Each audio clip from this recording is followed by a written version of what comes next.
अस्सलाम वालेकुम, मेरा नाम डॉक्टर अब्दुल मोइद है और आज हमारे साथ डॉक्टर अख्तर अली साहब मौजूद हैं। ये आज सर व्यूअर्स के क्वेश्चन का आंसर देंगे। अस्सलाम वालेकुम सर। वालेकुम सर एक व्यूअर का क्वेश्चन है, दमा के इलाज क्या है? अस्सलाम वालेकुम, मेरा नाम डॉक्टर अख्तर है और मैं एज ए एलर्जीज के स्पेशलिस्ट और पल्मोनोलॉजिस्ट के तौर पे काम करता हूँ। ये हमारा रजाना का सेंटर है। अगर किसी को प्रॉब्लम हो, मैं यहाँ इतवार वाले दिन अवेलेबल होता हूँ और बाकी दिनों में डॉक्टर मोई साहब होते हैं। ये एलर्जी का टेस्ट भी करते हैं और वैक्सीन भी करते हैं। आप तशरीफ लाएं। ये जो क्वेश्चन था कि एजमा क्या होता है, ये सवाल है एजमा क्या होता है, इलाज क्या होता है? एजमा का इलाज क्या है। अब सबसे पहले तो ये समझना है कि एजमा क्या होता है। बेसिकली एजमा या दमा या सांस की एलर्जी। अब बहुत सारे लोग हमारे पास आते हैं, वो ये कहते हैं कि जी मुझे सिर्फ सांस की एलर्जी है, एजमा या दमा नहीं है। तो आप ये समझ लें कि जो सांस की एलर्जी है उसको हम एजमा या दमा कहते हैं। इसकी अगर अलामतों की बात की जाए तो इसमें कभी अटैक आ जाता है सांस का, कभी ठीक हो जाता है, कभी आ जाता है, कभी ठीक हो जाता है। तो उसको हम एपिसोडिक बीमारी या एपिसोडिक डिजीज कहते हैं।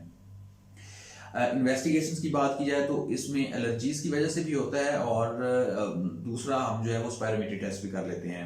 तो स्पायरोमीट्री से हमें शिद्दत का पता चलता है कि पेशेंट को कितनी है, और जो एलर्जी का टेस्ट है, स्किन प्रिक टेस्ट कहते हैं, उसमें हमें ये पता चलता है कि इस पेशेंट को किस किस चीज़ से एलर्जी है। अगर इलाज की बात की जाए तो वो दो कैटेगरीज का है। उसमें अगर हम मेडिसिन से इलाज करें जिसमें इनहेलर्स हैं या ये डीपीआई होते हैं जो कैप्सूल पेशेंट खींचते हैं, वो वक्ती तौर पे कंट्रोल तो कर लेते हैं बीमारी को, लेकिन मुश्किल ठीक नहीं करते। अगर उसकी आप एजमा की वैक्सीन करवा लें एलर्जी की, तो वो एक हिसाब से मुश्किल इलाज होता है, और लेकिन वो फिर उसका अपना प्रोटोकॉल है। हम पहले टेस्ट करते हैं कि आपको एलर्जी है किस चीज़ से, और उसकी फिर हम वैक्सीन लगा देते हैं। वो एक एलर्जी का मुश्किल इलाज हो जाता है। तो ब्रीफली बात की जाए, जो उनका सवाल था कि एजमा का इलाज क्या है, वो मेडिसिन से होता है, वो वक्ती कंट्रोल होता है। वो ये होता है कि आप हर साल 2-4 महीने करें, आपका इस तरह ठीक रहेगा। आपको 2 साल गुजर जाते हैं, उसके बाद फिर करना पड़ता है। अगर आप वैक्सीन से इलाज कर लें तो वो एक हिसाब से मुश्किल इलाज हो जाता है। आपको बार बार जो है वो दवाई नहीं खानी पड़ती। आपको कोई क्वेश्चन? सर एक एलर्जी से या दमे से मिलती जुलती बीमारी होती है सीओपीडी। सर उसके अंदर वैक्सीनेशन का रोल है या नहीं है? हाँ, वेरी गुड। अब ये डॉक्टर साहब का जो क्वेश्चन है सीओपीडी, आप ये देखें, ये जो एजमा होता है, अगर इसको आप कई सालों तक ठीक ना करें, या इसमें ट्रिगर फैक्टर हो लाइक स्मोकिंग, या बहुत सारे लोग काम करते हैं भट्ठे पे काम करते हैं, धुएं वाली जगह पे काम करते हैं, या जिस तरह मैंने स्मोकर की बात की, तो ये इन लोगों में जब बार बार मसला होता है और वो अपना प्रॉपर इलाज नहीं कर पाते और उनको हर वक्त सांस के मसाइल रहते हैं और कई साल तक रहते हैं, उसको हम सीओपीडी कहते हैं।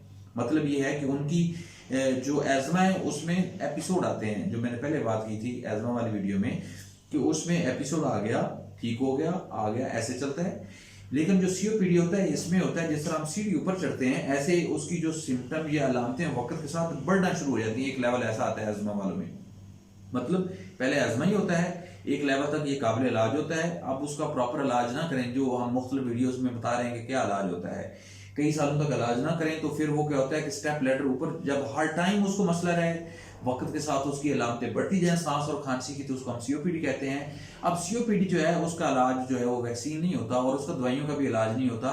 इसको हमने वक्ती तौर पे कंट्रोल ही करना होता है, इसके लिए इसका कोई मुश्किल इलाज नहीं होता। तो उसमें फिर ये होता है, हम पेशेंट्स को एक्सरसाइजेस बताते हैं मुख्तलिफ किस्म की और उसका इलाज करते हैं, और हम बताते हैं कि आपने सारी उम्र दवाइयाँ खानी है, लेकिन वो दवाइयाँ भी आपने किसी डॉक्टर की जेर निगरानी खानी है। अगर अपने तौर पर खाएं तो उसके फिर अपने साइड इफेक्ट होते हैं और कॉम्प्लिकेशंस होती हैं। आपका कोई क्वेश्चन हो, मोस्ट वेलकम, आप नीचे कमेंट्स में लिखें, मैं कोशिश करूँगा कि आपको रिप्लाई करूँ। अल्लाह ताला आप और आपके घर वालों का आमीन।